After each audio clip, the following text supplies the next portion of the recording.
Y en estas, es decir, mientras reina José I, pues se inicia, mientras tanto, la Guerra de Independencia. Un conflicto en el cual van a pasar muchas cosas, ya las veremos, pero sobre todo una de las cosas importantes es que vamos a encontrar dos poderes. El poder, digamos, legal, representado en este momento por José I, y el poder paralelo, representado por las juntas de defensa, que van a ser las encargadas, sobre todo la Junta Suprema, encargados de desarrollar la resistencia contra el francés. Vamos a ver las causas del conflicto, aunque ya las conocéis prácticamente todas. En primer lugar, tenemos el Tratado de Fontainebleau que vimos en el vídeo anterior, es decir, este acuerdo entre Godoy y Napoleón, el motín de Aranjuez, que también lo explicamos en el vídeo anterior, cuando los partidarios de Fernando VII pues dan un golpe de Estado para obligar a Godoy a presentar la renuncia y a Carlos IV a abdicar en favor de Fernando VII. Y finalmente, la causa directa del conflicto estalla el 2 de mayo de 1808, cuando los madrileños, de forma semi-espontánea, es decir, no es algo que haya nacido del aire, es algo que se prepara de antemano, lo preparan los miembros del llamado Partido Fernandino, es decir, los partidarios de Fernando VII, preparan una revuelta contra los franceses que estalla de forma definitiva el 2 de mayo de 1808 y que Goya supo reflejar a la perfección en cuadros como el fusilamiento del 3 de mayo. Vamos con el desarrollo del conflicto, ya tenemos las causas. Dentro de lo que sería el desarrollo hay dos o tres puntos que deberíamos tener en cuenta. El primero, cómo se organiza la resistencia contra el francés a partir de la formación de juntas. Las juntas son, digamos, se desarrollan de tres tipos. Las juntas locales, formadas básicamente por fernandinos, es decir, por partidarios de Fernando VII, pero claro, a nivel local no se puede ganar una guerra, solo con la organización, solo con que las ciudades de manera independiente se organicen para resistir, pues una guerra no se gana. Hace falta mayor coordinación. Y esa mayor coordinación se busca a partir de la formación de juntas de carácter provincial, que son las que acaban declarando la guerra a Napoleón. Y de igual modo, aunque cada provincia hubiera hecho la guerra por su cuenta, pues hubiera sido complicado enfrentarse al ejército francés. Y por ello se forma en septiembre, fijaos, la guerra está ya en mayo, en septiembre, la Junta Suprema Central, que es la que acaba asumiendo todo el poder por parte de la resistencia. Una Junta Suprema Central formada obviamente por los núcleos fernandinos, es decir, aquellos que apoyan a Fernando VII, por algunos núcleos ilustrados que no son afrancesados, es decir, que no son partidarios de José I, y la sede se establece en la ciudad de Cádiz. Y queda establecido un doble poder, como os he comentado anteriormente, un doble poder que pugna por ganar una guerra. Y desde ambos poderes, pues se van a desarrollar reformas muy diferentes las unas de las otras. Porque, por un lado, las juntas van a comenzar a trabajar en una constitución, mientras que José I entrega una carta otorgada, que ya hemos comentado que son conceptos muy diferentes.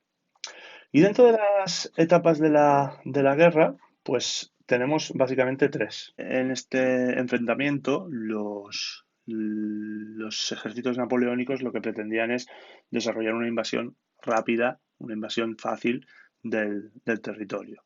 Y comienzan a asediar determinadas ciudades, a sitiarlas, a intentar conquistarlas, pero ciudades como Zaragoza o como Tarragona, pues muestran muchísima resistencia a pesar de los bombardeos, a pesar del bloqueo comercial a estas ciudades, resisten mucho y esto los franceses pues no se lo esperaban. Como tampoco se esperaban las derrotas en Bruck y Bailén, que tienen básicamente dos consecuencias.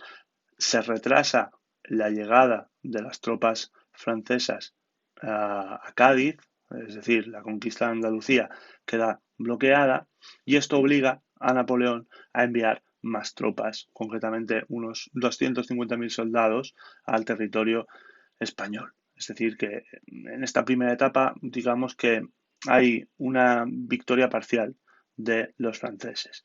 Y en la segunda etapa nos encontramos ante la guerra de guerrillas, es decir, el ejército español ya está completamente y absolutamente desorganizado y los que quedan se dedican a resistir organizándose en grupos de entre 30 y 50 personas, básicamente para hacerle la puñeta a los soldados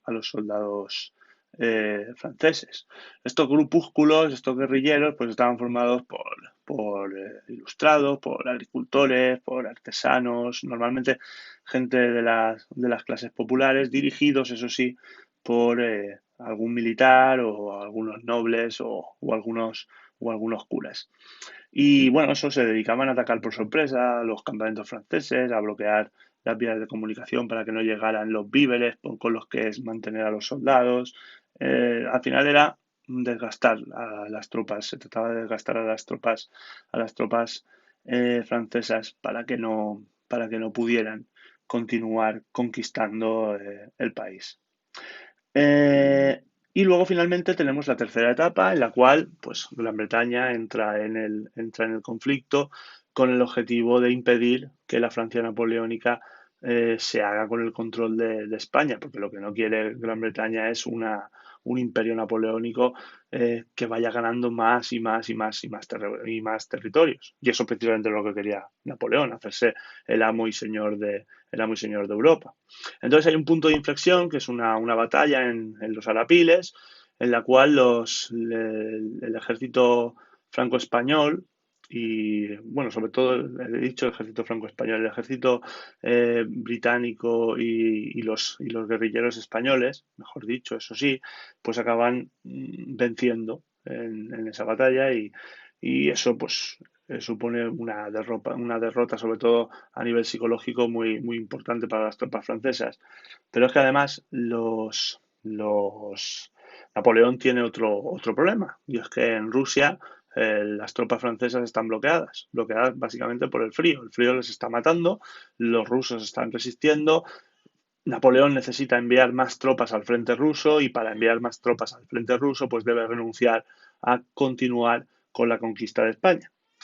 Cuando José I es pillado con el carrito del helado tratando de huir de Madrid, pues el general Wellington británico lo detiene y es entonces cuando sí que sí Napoleón se ve obligado a firmar la paz con las juntas.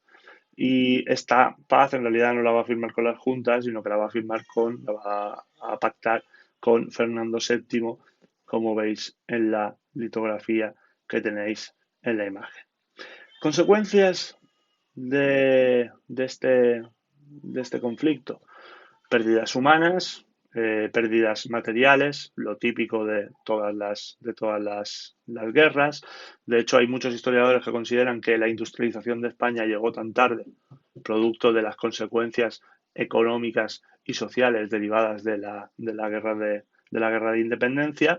Y luego toda una serie de consecuencias políticas, entre ellas algo que veremos en el